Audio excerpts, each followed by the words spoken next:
Hola, estimados. Buenas tardes. Y las patitas, cuidado que está la cuestión, se le salió. Cuidado, Vicente, no nos olvides. ¿Cómo están?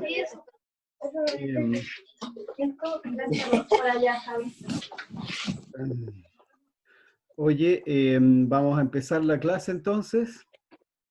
Le agarré las patas, ¿verdad? Si tienen preguntas respecto a la materia o que veamos algún problema específico. Espérense. Mi madre tenía fe. De hecho, más de lo que... Vamos a... Te traje cacao. Vale. Vamos a hacer un segundito antes que silenciar a todos. Ya, ahí sí. Ya, entonces les voy a compartir pantalla para que podamos ver algunas cosas.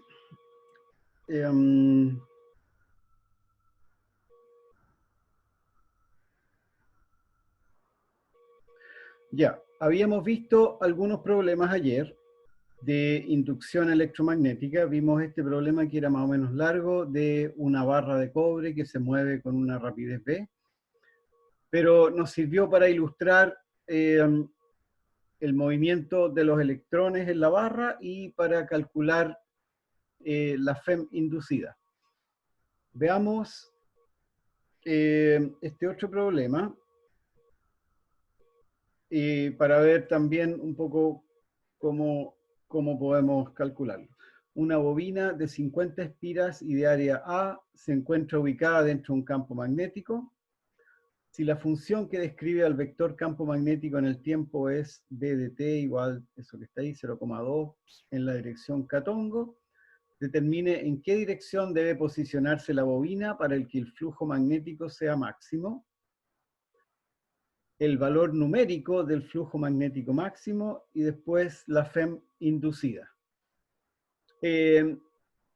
Primero que nada, no hemos visto todavía una bobina. Vimos, calculamos el campo magnético de un toroide, que es un toroide, es un anillo que tiene enrollado un cable por donde pasa corriente. Veamos entonces lo que es la bobina y cómo podemos calcular el campo magnético. Si se fijan acá en la pantalla. Profe, Ajá. ¿esta es la última clase que tendremos? ¿La última clase? No tengo idea. No puede ser. A ver, dame un segundito. Espera. Denme un segundito, que en realidad mandaron una programación por ahí, pero ni la miré. Denme un segundo.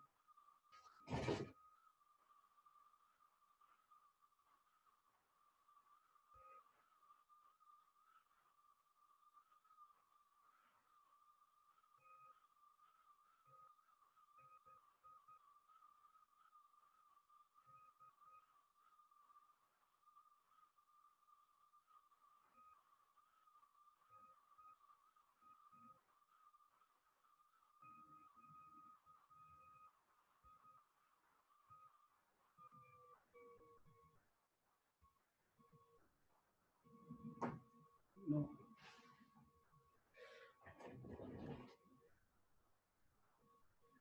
No, esta no es la última clase.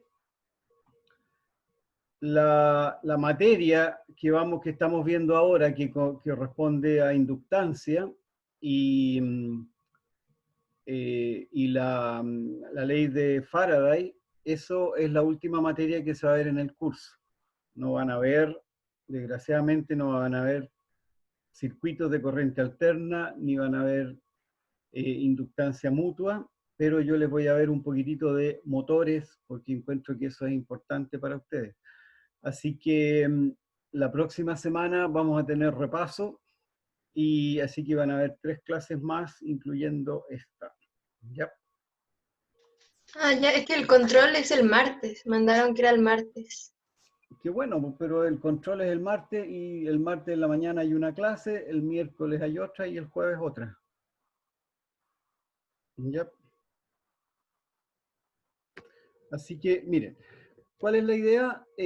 Ver qué es lo que es una bobina y cómo podemos calcular el campo magnético de una bobina. Ahí tenemos una bobina, ¿se alcanza a ver? La corriente entra por acá arriba y se da, empieza a girar y se da unas vueltas y sale por acá abajo. Ya es una corriente I y existen n vueltas de la bobina, n vueltas del cable alrededor de la bobina. Entonces, ¿cómo lo podemos hacer? Para calcular el campo magnético vamos a usar la ley de Ampère. Esto es parecido a lo que vimos antes con el toroide. Primero que nada, ¿hacia dónde apunta el campo? A ver, primero que nada, ¿dónde queremos calcular el campo? En principio queremos calcularlo en todo el espacio. Pero en todo el espacio este es un problema demasiado complicado, así que no se puede calcular en todo el espacio. Lo vamos a aproximar, vamos a hacer una aproximación y vamos a calcular el campo en un punto específico, en un lugar específico que es el centro de la bobina. Entonces vamos a ver en el centro de la bobina.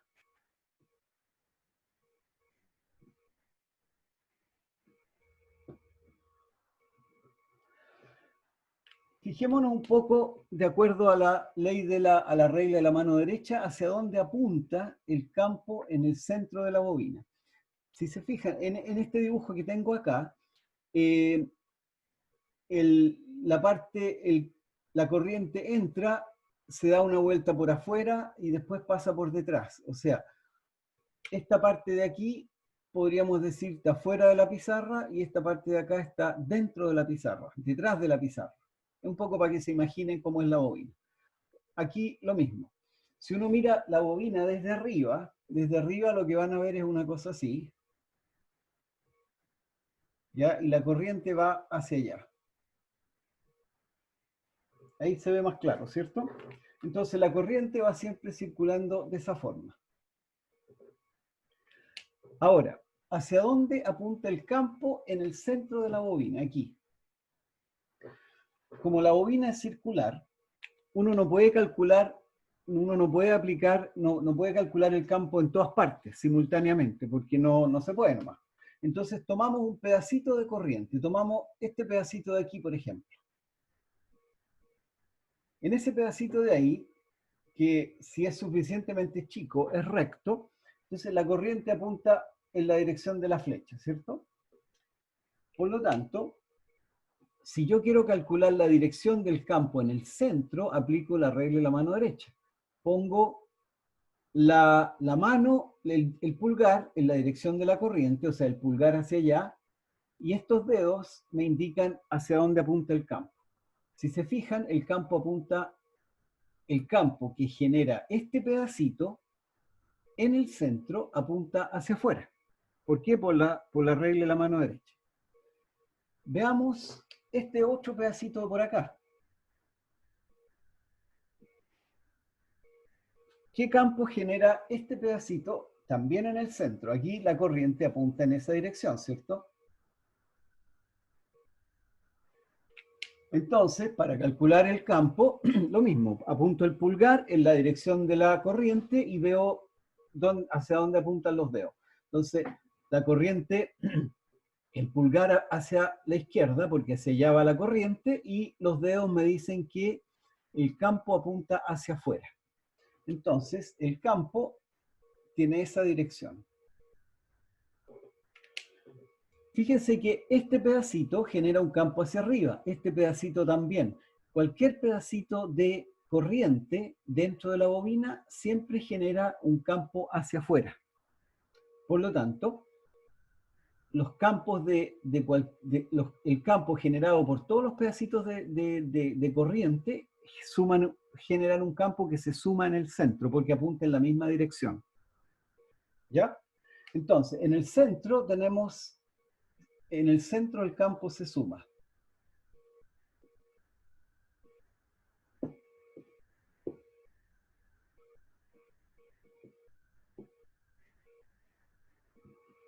Ahora, veamos un poquitito qué pasa fuera de la bobina, por ejemplo, en este punto, acá. Para calcular el campo, para calcular la dirección del campo, de nuevo tenemos que usar la regla de la mano derecha. Entonces, apunto el pulgar en la dirección de la corriente. Voy a poner la mano así más o menos, medio chueca, pero bueno. Ahí apunto el dedo hacia arriba y estos dedos me indican que el campo apunta hacia adentro. Por lo tanto, aquí el campo generado por ese pedacito, acá apunta hacia adentro, ¿ya? ¿Qué pasa con el pedacito que está acá al frente?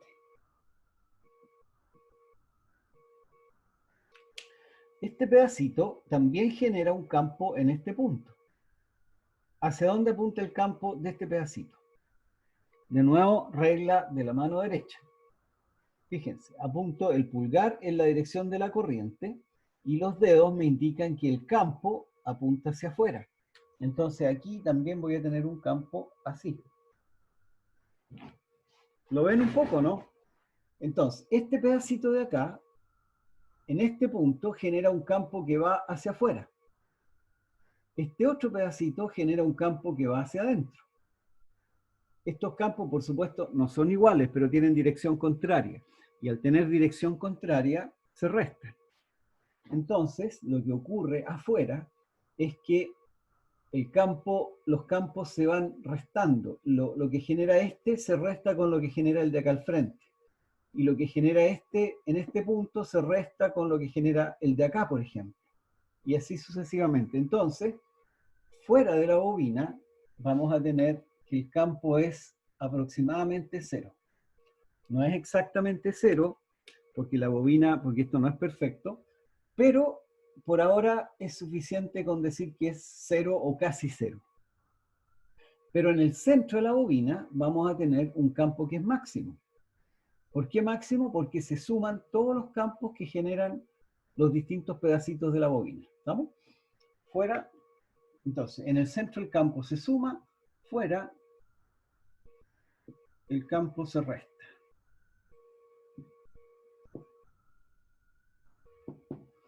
Entonces, esa es la ventaja que tiene una bobina, que ya lo habíamos visto en el caso del toroide. La bobina entonces genera un campo muy, muy intenso dentro de la bobina, y fuera de la bobina el campo es bajo. No es 0, pero es bajo.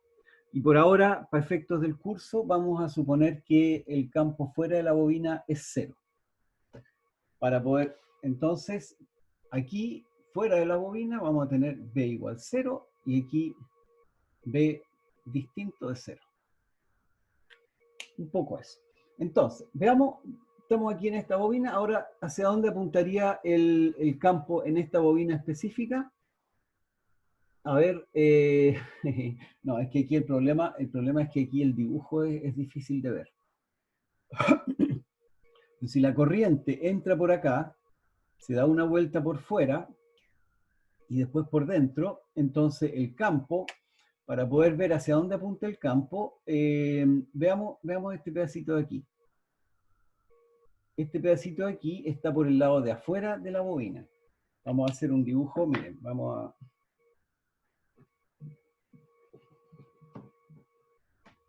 Para que lo puedan ver un poco mejor, supongan que este es un cilindro, ¿ya? Y aquí viene la corriente.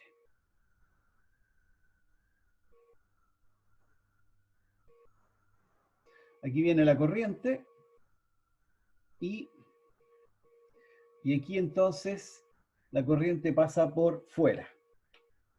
Entonces le vamos a preguntar a alguien por ahí que me diga hacia dónde apunta el campo en este cilindro, hacia arriba o hacia abajo. A ver, ¿a quién vamos a pillar? A Ángela Lobos. ¿Qué tal, Ángela? ¿Hacia dónde apunta el campo que genera este cable aquí en el medio de la bobina? Si es que está por ahí, Ángela.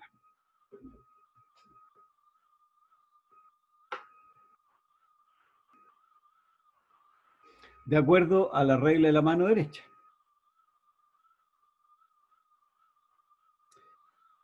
Parece que no está.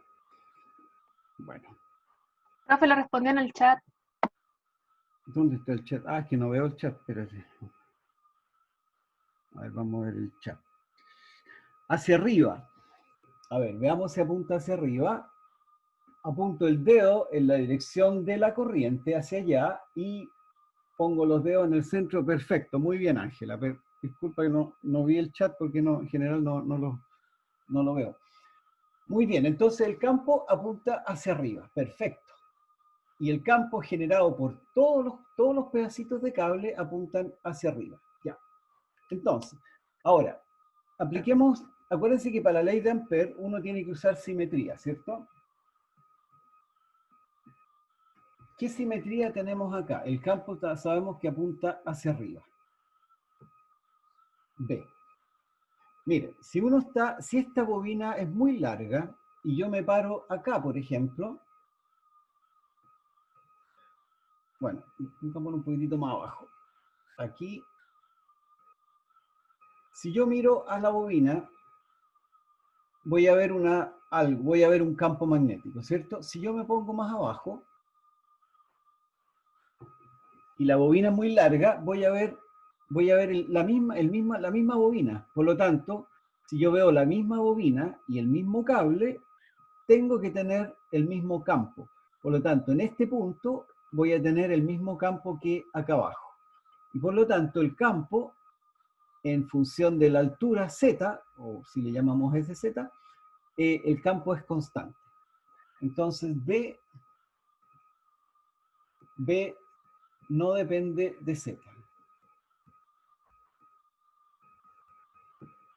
O más bien es constante.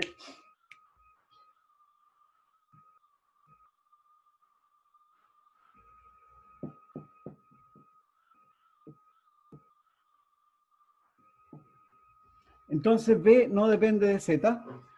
Y además es constante en el centro, porque si yo si aquí veo la misma corriente y veo el mismo cable que acá abajo, entonces el campo tiene que ser igual. Entonces el campo aquí tiene que ser igual al campo acá. Y si la bobina es larga, entonces significa que voy a tener esa condición, que el campo no depende de Z y es constante en el centro. Entonces, ¿qué otra cosa más tenemos qué otra cosa más sabemos? Sabemos que afuera B igual a 0, ¿cierto? Fuera de la bobina B es 0. Y ahora tenemos que ver cómo generamos para poder armar la integral de Ampère. Tenemos que ver dónde vamos a hacer el círculo de Ampère. ¿A alguien se le ocurre cómo podría ser el círculo de Ampère en este caso?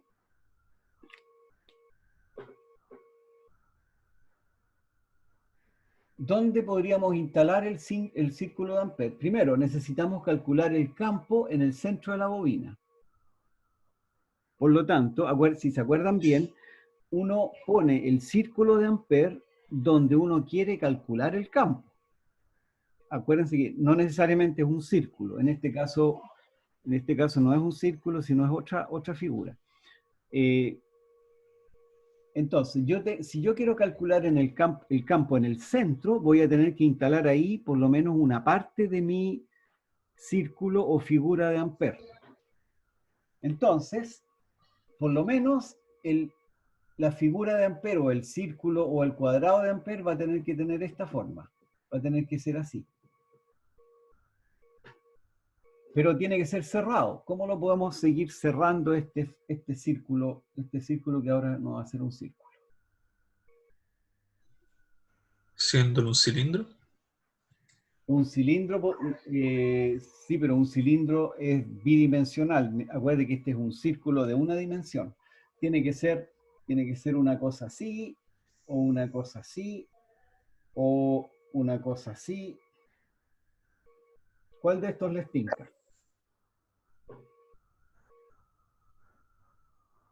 ¿El círculo? El círculo. Miren, veamos un poquitito, veamos un poquitito qué es lo que podemos hacer. Supongan que yo elijo un círculo de Ampère y yo voy a poner un círculo. ¿Cómo lo hago? Supongamos que lo pongo de esta forma. ¿Ya? Este me va a ser mi círculo de Ampère. Acá el campo apunta hacia arriba y el DL también apunta hacia arriba, ¿cierto? Así que estamos bien. Por este pedazo, por este lado estamos bien. Pero después el círculo empieza a salir y acá yo voy a tener que el campo apunta hacia arriba, pero el DL apunta hacia allá. Y ya no se me cumple lo que habíamos dicho hace tiempo de que el campo y el DL tienen que ser o paralelo o perpendicular. ¿Un rectángulo, profe? Un rectángulo es mucho mejor, ¿cierto? Entonces ese círculo no me sirve y lo que sí me sirve sería un rectángulo. Por lo tanto, veamos si el rectángulo cumple las condiciones. Voy a hacer este rectángulo. Este va a ser Ampère. En esta parte del rectángulo, yo tengo que el campo apunta hacia arriba y el DL también apunta hacia arriba, ¿cierto? Así que estamos bien. El DL, acuérdense que el DL se mueve sobre la figura. Acá, ¿qué voy a tener acá? El DL apunta hacia allá, ¿cierto? Pero acá afuera, ¿qué pasa acá afuera? B igual a 0. Así que estamos bien, porque un campo 0, 0.dl me va a dar siempre 0, así que no hay problema. Ahora, supongamos que estoy aquí cerquita, aquí saliendo, aquí, por esta parte. Aquí el campo apunta hacia arriba y el DL apunta hacia la derecha, por lo tanto, aquí son perpendiculares. Acá el B es 0, acá el DL apunta hacia abajo, pero aquí también B es 0, así que no tengo problema.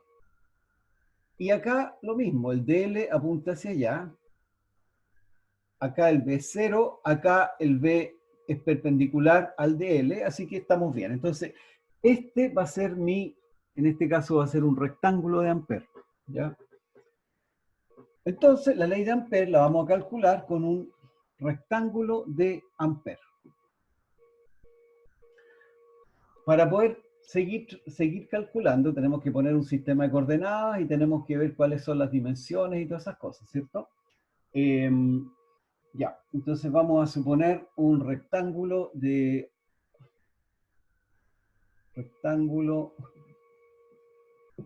L por H. H es la altura y L es el ancho, ¿cierto? Después, ¿qué sistema de coordenadas podemos usar acá? Usemos el más simple de todos, usemos las cartesianas. X, Y, Z. Yo pongo el eje Z acá. El eje Y lo puedo poner acá. Y el X lo puedo poner de esa forma, ¿cierto? Un rectángulo, y ahí estamos.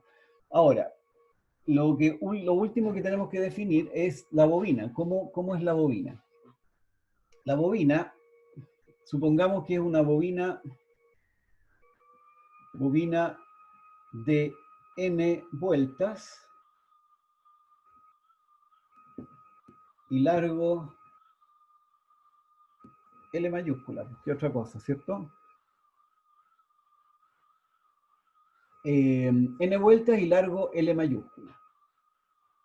Y ahora con esto ya podemos armar la integral de Ampère y hacer el cálculo. ¿Cuánto valdría? Bueno, la integral es b.dl en el rectángulo igual a ¿qué cosa? Fíjense que el rectángulo tiene 4 lados distintos. Por lo tanto, nos conviene separar la integral en 4 integrales, una integral para cada uno de estos lados. Entonces, esto sería la integral en el lado 1, más la integral en el lado 2, más 3, más 4. ¿Cuál es el lado 1? Bueno, Supongamos que este es el 1, este es el 2, este es el 3 y este es el 4.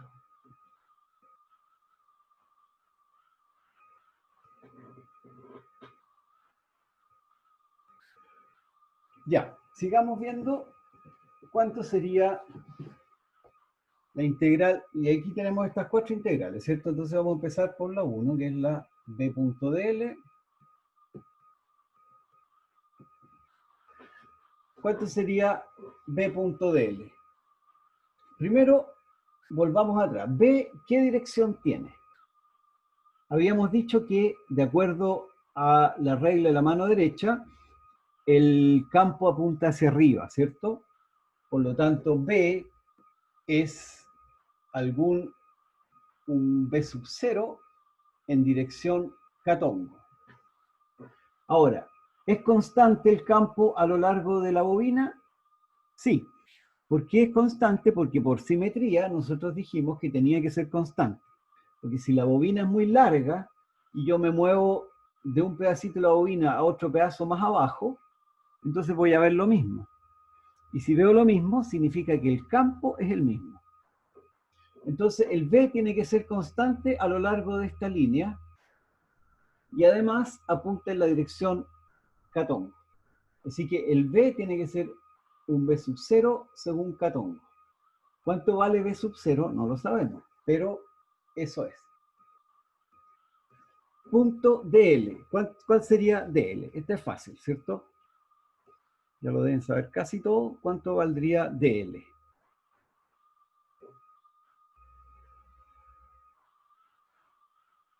¿Nadie por ahí? DZ. Ah, es fácil.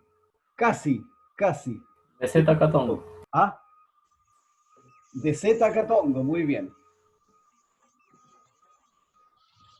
Ahí estamos. ¿Cuáles son los límites?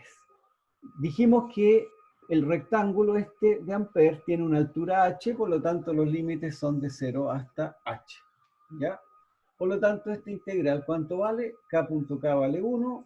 Esto valdría B0 por h, ¿cierto? B0 por h, porque la integral en dz es h. Perfecto.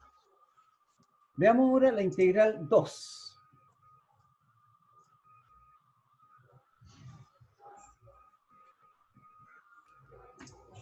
Veamos, a ver, vamos de nuevo a molestar a alguien por ahí. No. A ver. Simón Cartes, creo que a él no le he preguntado nunca todavía. Simón Cartes, ¿cuánto vale la integral 2? Más o menos así a la rápida. Integral 2.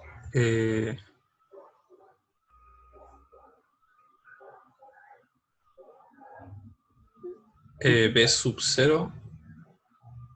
B sub 0.dl, ¿cierto? Pero mira, Sí, o sea, ¿dónde está la integral 2? La integral 2 está aquí, ¿cierto? En esta línea. sí. ¿Cuánto vale el campo magnético en esta línea?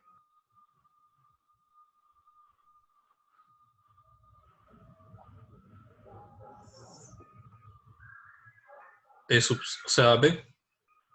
O, Vale 0.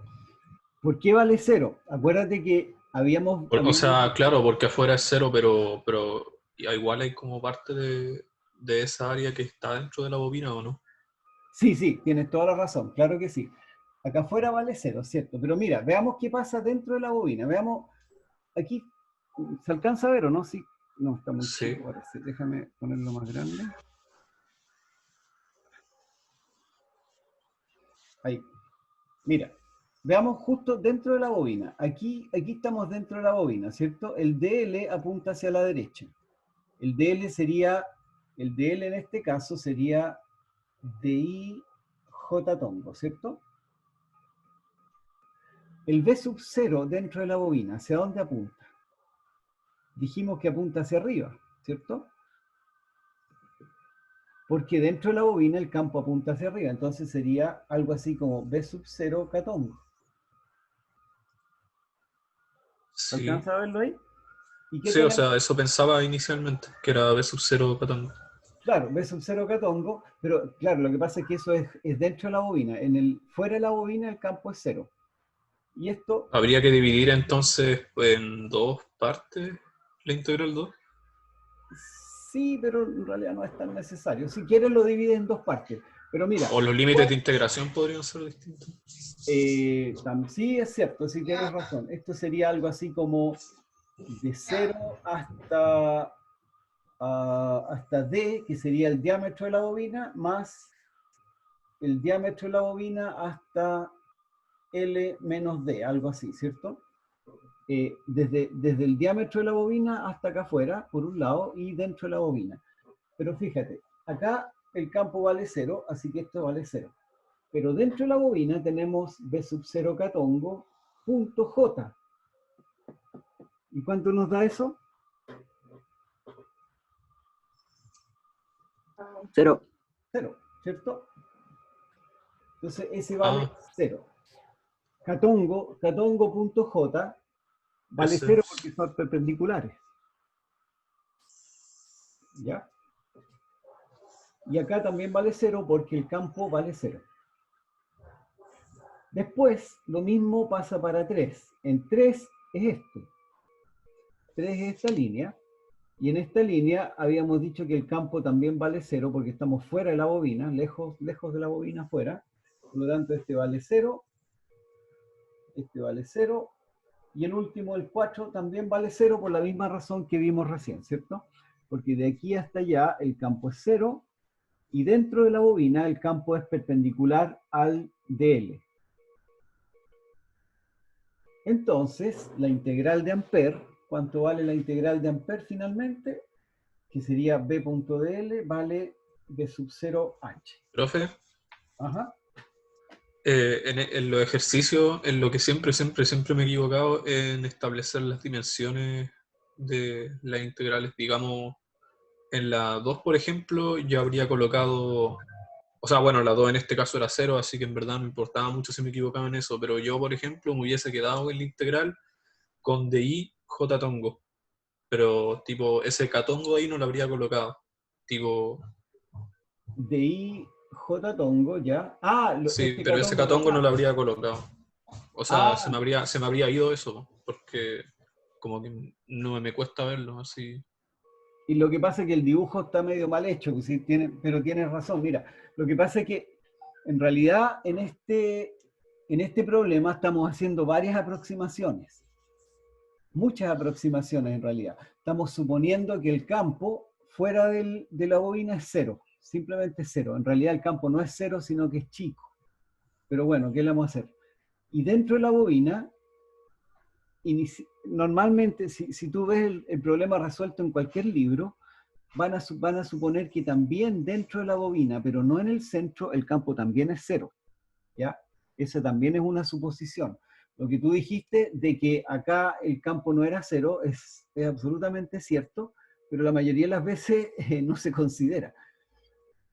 De todas maneras, en ambos casos uno igual puede demostrar que es 0 porque aquí el campo apunta hacia arriba, que sería este B sub 0 catongo que estabas diciendo, y el campo apunta para arriba, pero el DL apunta hacia la derecha. Este otro. Así que, como son perpendiculares, igual da 0. Ah, ya entendí. ¿Ya? Así que, lo que pasa es que cuando uno hace suposiciones, a veces no todos las entienden de la misma manera, pero bueno, ¿qué se les hace? A veces pasa. Ya, pero igual la integral de Ampère vale B sub 0h. Y de acuerdo a la ley de Ampère, a ver que ya se me está enredando aquí la pizarra, vamos a borrar un poco. Entonces, tenemos Ampère. ¿Qué nos dice Ampère? En este cuadrado, la integral de B punto de L es igual a mu0 por I encerrado, ¿cierto? Esto ya lo calculamos y vale B sub 0h. Y eso es igual a mu0 por I encerrado. Ahora, fíjense en el dibujo este. Y ya está harto feito el dibujo, pero bueno. El I encerrado es la corriente que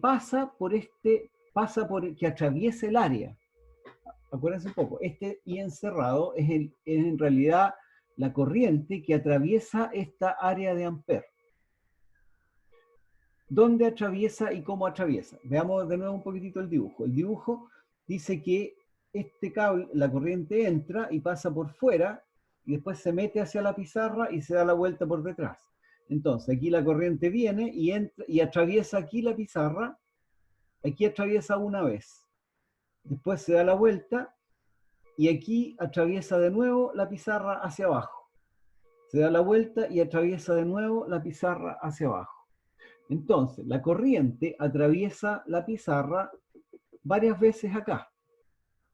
¿Cuántas veces? Bueno, tenemos n vueltas en un largo L de la bobina, por lo tanto el n va a ser en un largo h, ¿cierto? En una altura h voy a tener n minúscula vueltas. Por lo tanto, n minúscula va a ser h por n partido por L.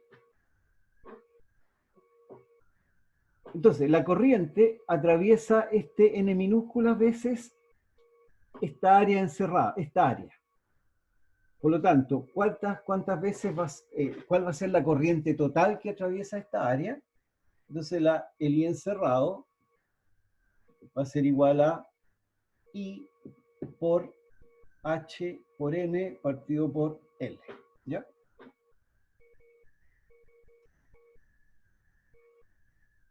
H. Ya, y con eso estamos. Ahora tenemos B.dl y ¿qué tenemos entonces? Que B sub 0H es igual a mu 0, aquí hay un I encerrado, mu 0H N partido por L, se nos va el H, y que tenemos B sub 0 es igual a mu 0 N partido por L. ¿Ya? Y con eso entonces encontramos cuánto vale el campo magnético dentro de la bobina. Vectorialmente el campo vale B igual mu 0N partido por L en dirección catongo. ¿Por qué? Porque habíamos dicho que el campo apunta hacia arriba, ¿cierto? Y con eso estamos entonces con esta parte. Logramos calcular el campo magnético de una bobina. Y ahora aquí, ¿cuál es la pregunta? ¿Se acuerdan? Una bobina de 50 espiras, ya. Y ahora volvemos al problema original, que era, se lo voy a poner aquí de nuevo.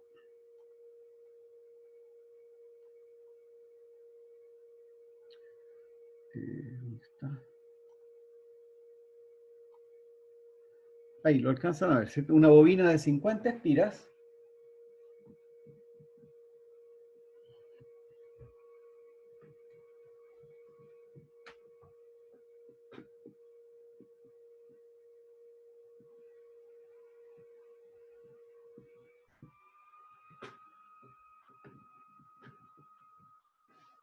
Entonces, una bobina de 50 espiras y área A.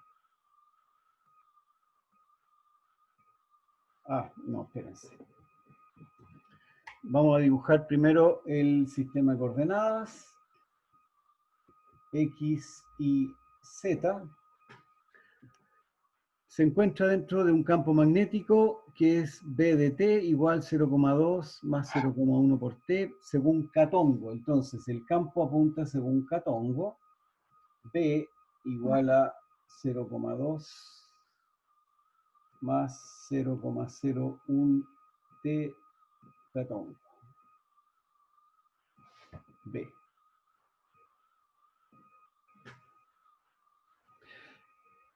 La pregunta es la siguiente: ¿en qué dirección debe posicionarse la bobina para que el flujo magnético sea máximo? Veamos el dibujo entonces. Ya. Acá tenemos esta flecha que está acá, es el campo magnético. Queremos maximizar el flujo. ¿Qué es lo que es el flujo? Flujo es igual a la integral de B punto de A. ¿Qué es lo que es B? B es este que está aquí. el área,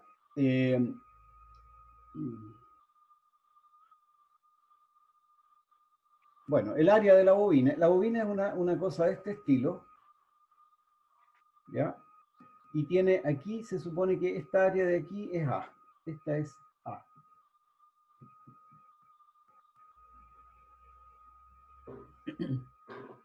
De acuerdo a lo que nosotros conocemos de el vector área. ¿Hacia dónde apunta el vector área?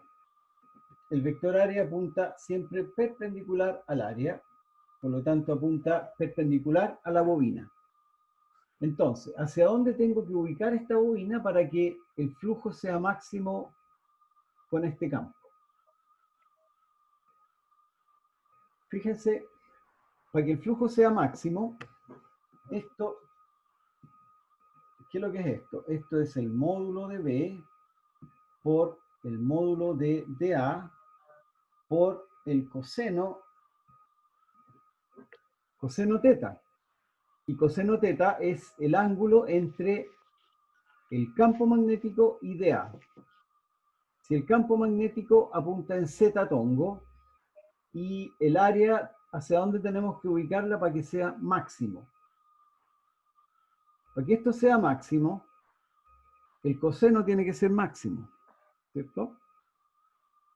¿En qué punto el coseno es más grande?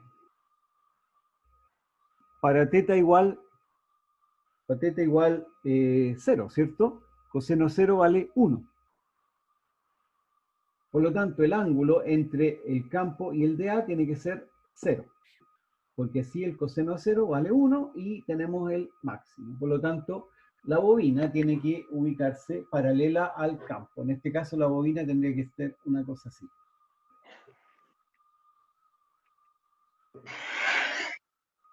¿Se entiende?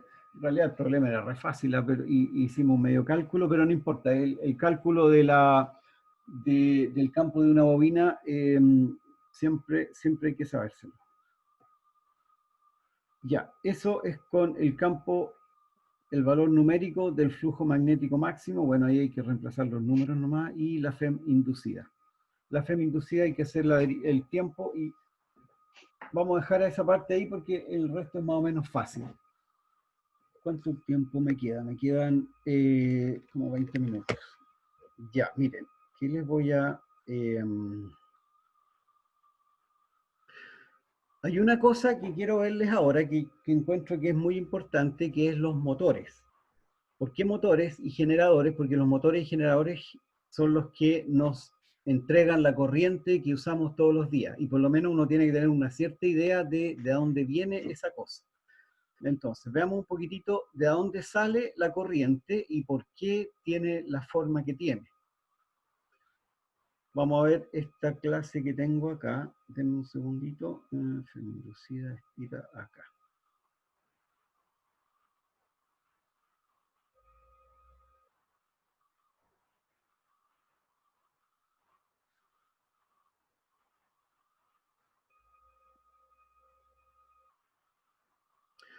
Ya, fíjense en la pantalla. Una de las aplicaciones, de hecho la más importante de la ley de Faraday, son para los generadores y motores. ¿Qué es lo que es un generador? Fíjense en este dibujo que tenemos acá. Un generador está formado por un imán permanente, que sería esto que está aquí. ¿Qué cosa? No escuché bien. ¿Alguien dijo algo?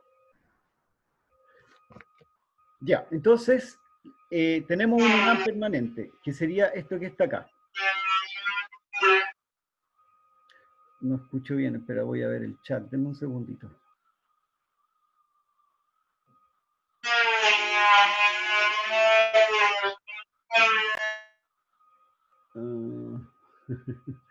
Algo está pasando con el sonido. Denme un segundito, ¿ya? Ya, ahí sí. Ya, veamos. Entonces, estábamos compartiendo pantalla. Fíjense en este dibujito, ya. Fíjense en el dibujito, entonces. Tenemos esto que está aquí, es un imán permanente. Normalmente eso está formado por un material ferromagnético, que es la magnetita, que creo que se las mencioné alguna vez. Hay otros imanes, pero entonces, ¿qué pasa? Este imán genera un campo que es constante y que apunta según, como se muestra en la figura, ese campo V así. Apunta desde la izquierda hacia la derecha. Dentro de este campo hay una bobina, que es este cuadradito que está acá adentro, y esa bobina, o una espira en realidad, y esa espira está conectada a dos ruedas. Esas dos ruedas tienen además unas escobillas que hacen contacto eléctrico con, a ver, estas ruedas que están acá son fijas. Estas dos ruedas son fijas, y lo que gira es esta espira que está acá afuera, y esta extensión de la espira tiene una escobilla y va girando alrededor de esta rueda. Como tiene una escobilla que está en contacto eléctrico con la rueda, entonces a pesar de que se está moviendo, está igual en contacto eléctrico con la rueda, ¿ya? Entonces la rueda está en contacto eléctrico con este cable, y el cable a su vez está en contacto con la espira que estamos viendo de esa forma. Entonces, de esta manera, se tiene siempre contacto eléctrico entre los dos lados de la espira y una rueda que está en contacto con el exterior. Entonces, estas ruedas hacen contacto hacia el exterior, hacia algún circuito externo. Ahora, ¿cómo se forma o cómo se genera la corriente eléctrica? Sigamos viendo un poquitito. Externamente, además, esta espira está siendo movida por otra fuerza. Por ejemplo, cuando cae el agua en una central hidroeléctrica, el agua cae y hace girar esta espira. Entonces, externamente se hace girar esta espira. O en una central termoeléctrica, el vapor que se genera en la central hace girar una rueda, y esa rueda a su vez hace girar esta espira. ¿Estamos? Entonces, ¿qué es lo que pasa cuando la espira va girando? Fijémonos este mismo dibujo, pero de lado para que se entienda un poco mejor. Esto es visto de lado. Esto de acá y esto de acá al frente es el imán permanente. Ese imán permanente genera un campo magnético que en este caso va hacia la derecha. Estas flechas que están acá son el campo magnético que es constante y que apunta hacia la derecha.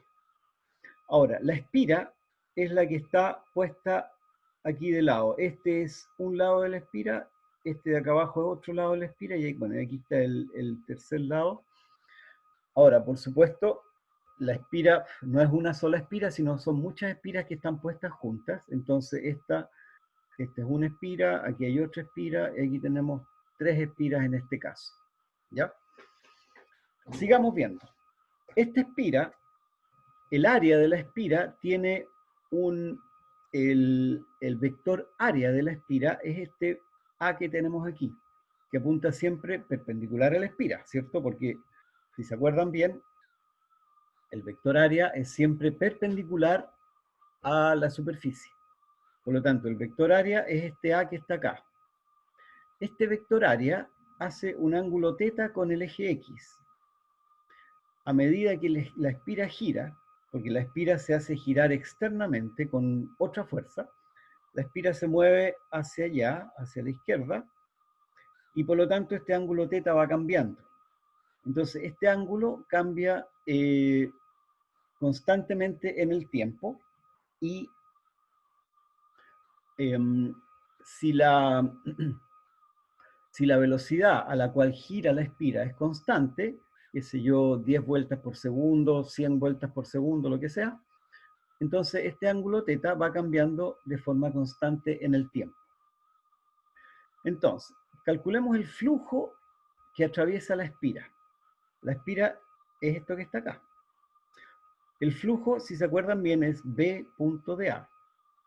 B apunta hacia la derecha y es constante porque es generado por los imanes externos. Entonces el B apunta hacia la derecha y es B según Itongo.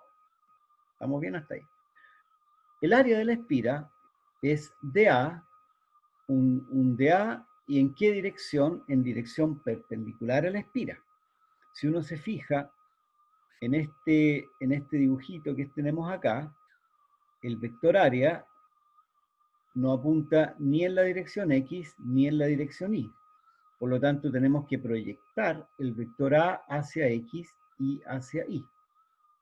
La proyección del vector A hacia X es coseno teta, ¿cierto? Entonces, el vector área es dA por coseno teta y tongo, porque la proyección hacia abajo es coseno teta, más seno teta según j tongo, porque la proyección de este vector A hacia la izquierda, hacia el eje Y, es seno teta, ¿ya? Entonces, el flujo es b.dA coseno teta más seno teta según j, ¿ya?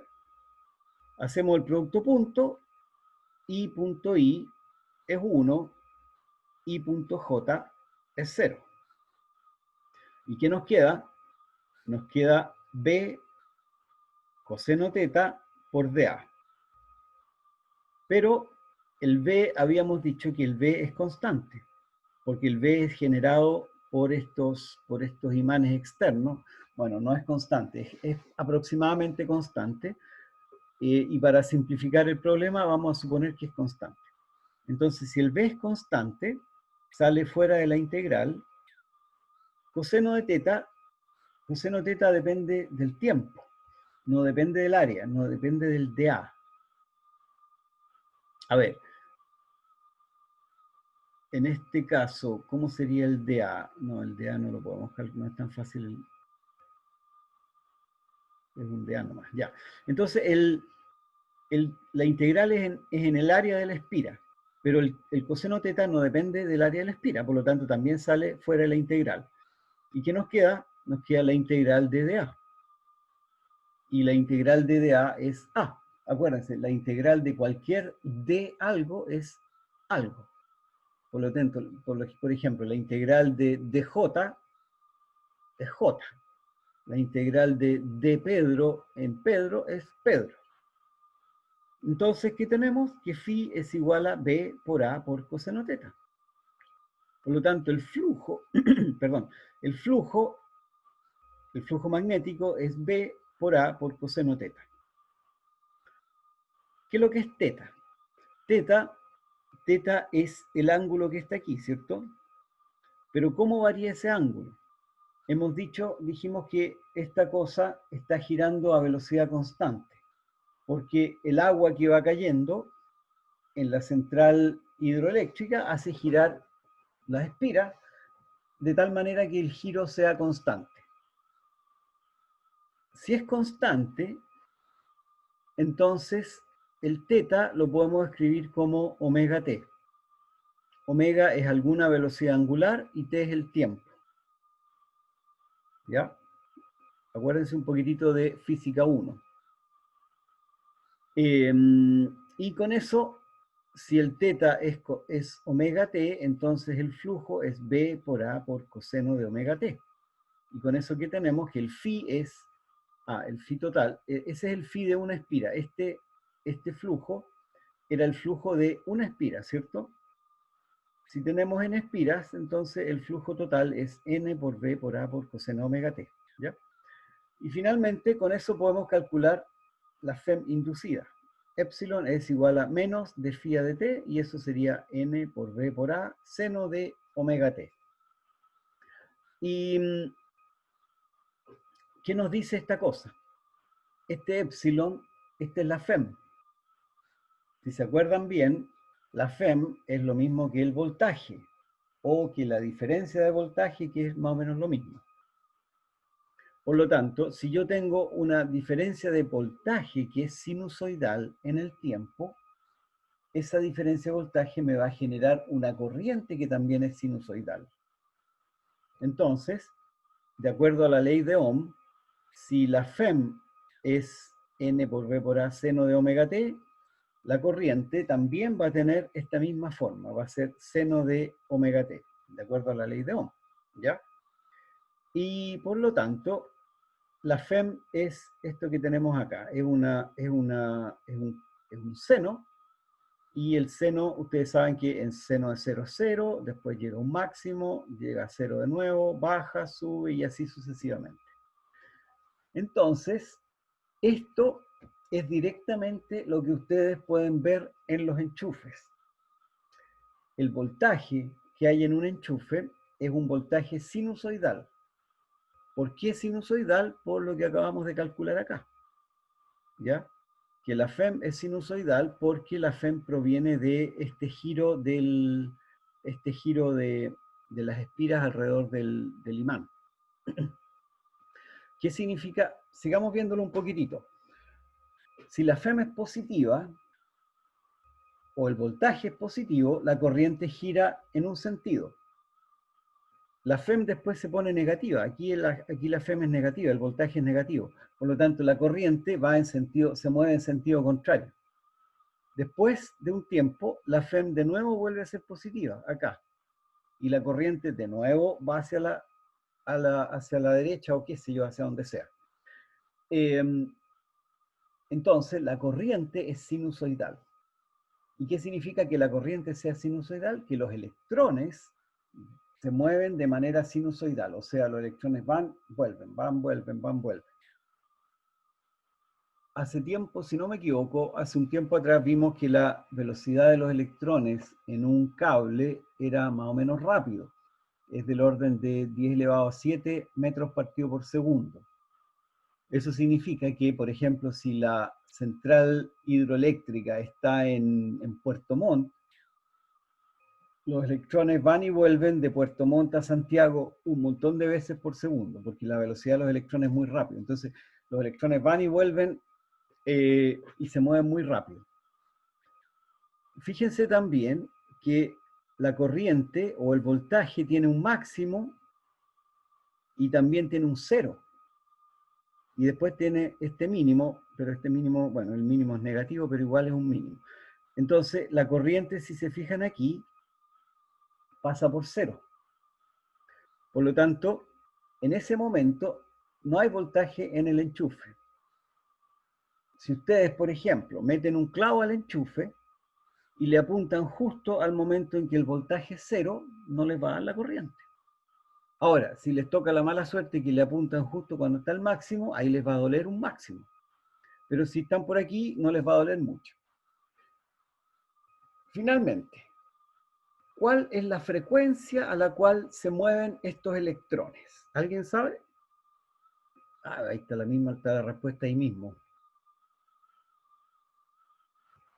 ¿Alguien sabe la frecuencia a la cual se genera esta corriente? Porque la frecuencia en el fondo es cuántas veces da vuelta la espira en el imán. Esta espira está dando vuelta, ¿cierto? La frecuencia es cuántas veces da vuelta por segundo. 10 veces, 20 veces, 1000 veces, 500 veces. ¿Alguien lo sabe eso, no? Tienen que saberlo, ¿o no? 50. Perfecto, muy bien. Muy bien. Entonces, la frecuencia de la red, eso se llama la frecuencia de la red, son 50 Hz. Y hay otros países en los cuales la frecuencia son 60 Hz. 60 Hz, o sea, estas bobinas dan 50 veces por segundo, dan vuelta ¿cómo se llama? Al imán. Si ustedes alguna vez viajan a ver una central termoeléctrica o hidroeléctrica, van a fijarse que hay unos tremendos motores, y eso, bueno, no motores, tremendos generadores, y esos generadores están girando a 50 veces por segundo. Lo otro, como les dije recién, es que la corriente, cuando pasa por positivo, va hacia un lado. Cuando pasa por el negativo, la corriente va hacia el otro lado. Los tubos fluorescentes que generan, ustedes los conocen, por cierto, la USACH está lleno de tubos fluorescentes por todos lados. Los tubos fluorescentes tienen la característica de que generan luz cuando la corriente va hacia un lado. Y como los tubos fluorescentes funcionan directamente con corriente alterna, se encienden y se apagan 50 veces por segundo. Cuando la corriente es positiva, por ejemplo, en esta parte del ciclo, aquí se enciende el tubo fluorescente. Después, en esta otra parte del ciclo, el tubo se apaga. Después aquí se vuelve a encender y aquí se vuelve a apagar, y así sucesivamente. Entonces los tubos fluorescentes no tienen luz continua, sino que tienen luz que se enciende y se apaga. Pregunta: ¿por qué si se enciende y se apaga no vemos que se enciende y se apaga, sino que la vemos siempre encendida?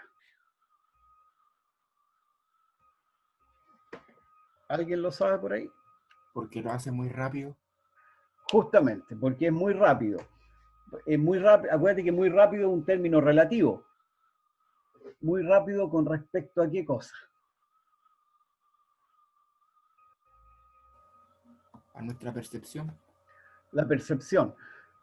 La percepción del ojo es más o menos de 30 imágenes por segundo. El ojo humano puede a lo más distinguir 30 imágenes por segundo. Y como aquí tenemos 50 encendidos y apagados por segundo, entonces el ojo en el fondo lo que hace es promediar todas estas 50 veces que se enciende y se apaga. El ojo las promedia y uno ve que está siempre encendido. Bien, pues, eso es. Por ejemplo, aquí en Chile son 50 Hz, Estados Unidos 60 Hz, Brasil 60 Hz, etc. El voltaje máximo, última cosa antes de terminar. Si se fijan, aquí hay un voltaje máximo y un voltaje mínimo, ¿cierto?